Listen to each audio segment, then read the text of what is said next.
Thank you, Mr. Speaker, and happy February. Mr. Speaker, my family's roots, our Virginia roots that is, were established just outside of Charles City, not too far from here, just east of here, where members of the Hemmings family were also enslaved in close proximity.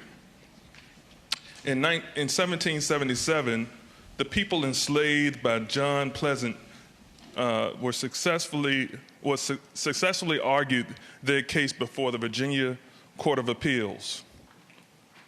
They secured their liberty by forcing the court and the Commonwealth to acknowledge what, at the time, was an uncomfortable truth. John Pleasant's last will and testament included a provision for manumitting those that he and his family had enslaved. His son Robert Pleasant honored his father's will. So, the Gravel Hill community developed out of these extraordinary times and circumstances. In time, civil war battles were waged, won, and lost there. Those formerly enslaved people and their descendants, my family, eventually established a Quaker school for black folks in the aftermath of the Civil War. They built the Gravel Hill Baptist Church. They lived there, they struggled there, they thrived there. And many of them are still there.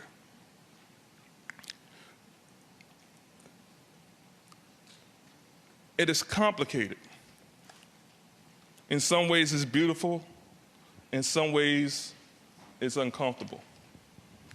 So much of what is done or has been done in the Commonwealth of Virginia to oppress and repress black folks was done legally and through the support of our historical counterparts right here in this very legislative body, along with former governors, former attorney generals. This means that we have a particular charge of accountability for redressing these historical wrongs. We have a responsibility to make sure that our reflection of history is accurate and inclusive. Collectively as a Commonwealth, we have an opportunity and we have a responsibility to right the wrongs of the past. We must demand the full story of Virginia's triumphant history, but we can't disregard that it's linked with the pain and violence of racial oppression. This beautiful capital that we are privileged to serve in was designed and built by the hands of black slaves. They are among the hidden figures. We will never know their names like we know Thomas Jefferson. But our history is incomplete without an acknowledgement of their contributions. We have to make a concerted effort to include and represent the lived experiences of all people in this Commonwealth and our country. It took more than a century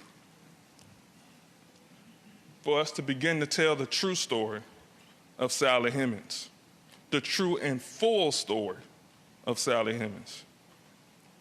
Would black descendants of Jefferson be better off if we erase the violent and complicated history of Thomas Jefferson and Sally Hemings? Mr. Speaker, when I started to prepare this speech, I was going to talk about James Hemings. I'm still going to talk about James Hemings. Many of you know James Hemings. Some of you may use his recipes. Some of you may use his recipes and not know that you're using his recipes. I was shocked when I went in to look to see what we were having for lunch today, and there was good old macaroni and cheese. Thanks, James Hemmings. French toast, French fries, all things I know you like, Mr. Speaker. He may not have brought ice cream over to America, but he certainly, from what the history books say, prepared the best ice cream.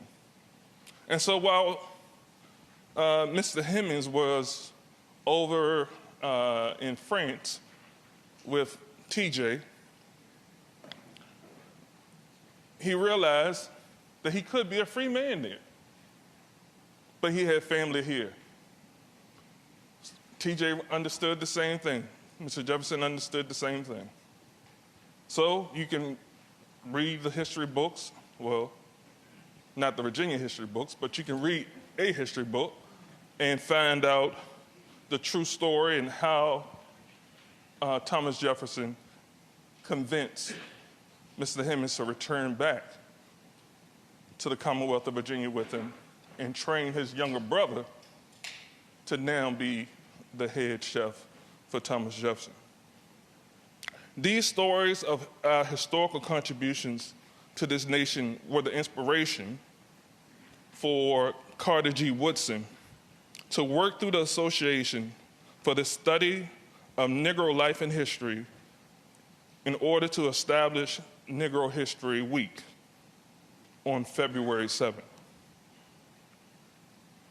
February was chosen because it coincided with the birthdays of Abraham Lincoln and Douglas, Frederick Douglass. Thought y'all get a kick out of that. Black communities had celebrated these dates together since the 19th century. Woodson felt deeply that the Negro History Week would evolve into a national month, something that would be celebrated annually like we do right here on this floor each and every year. After working for over a decade to realize the Journal of Negro History, Woodson knew that the subject of Black history deserved its place and space in the American intellectual imagination. He knew then what we know now: Black history is American history. So, Mr. Speaker, we find ourselves here today in a critical crossroad with an awesome opportunity to set historical the historical record straight. As we've said before, not new to you, our history is not a political football. And the teaching of American history should not be used as red meat for culture wars. I hope that we can all agree on that, particularly by individuals we consider our friends. Now, don't get me wrong, I enjoy a great debate, particularly when it involves the gentleman from Kilgore or the gentleman from Scott. And, you know, I was telling someone just recently that I was disappointed that we hadn't had any real great debates. But yesterday, I got to tell you, I was impressed by both sides. For the most part, we stuck to the issues, we focused on the issues, we talked about how we could make lives better for the individuals of every corner of the Commonwealth. When I hear someone like the delegate from Kilgore in training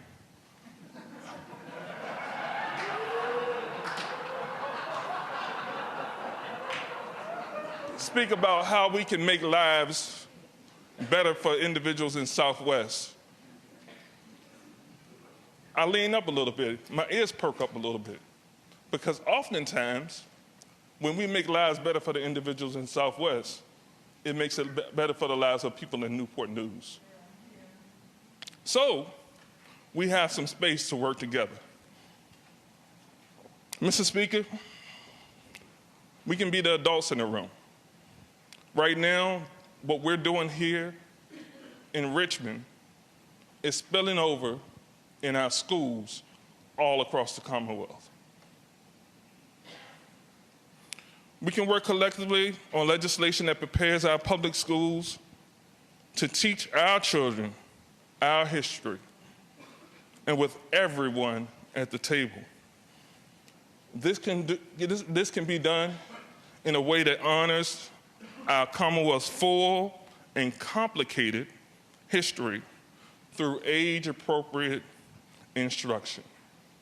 I can't say that enough. Age-appropriate instruction. Some may not wish to participate in this effort, but I believe we have enough folks in this chamber that know that there's only one way forward, Mr. Speaker, and that is together with an accurate understanding of our history. And that's my prayer. Mr. Speaker, I think about those individuals that have come before us, some that may not even made it to office. We have an awesome opportunity. I think about two individuals, one name everybody knows, Maggie Walker. Everybody talks about her. They don't tell her full story. Maggie Walker, along with one of my favorite Americans, don't tell Doug Wilder I said this. He's still at the top of the list. But a gentleman by the name of John Mitchell, a mighty man. John Mitchell and Maggie Walker, one of the things that people don't know is they were both Republicans. And the party of Abraham Lincoln did not want them to run on their ticket. So they created what was called the Lily White ticket.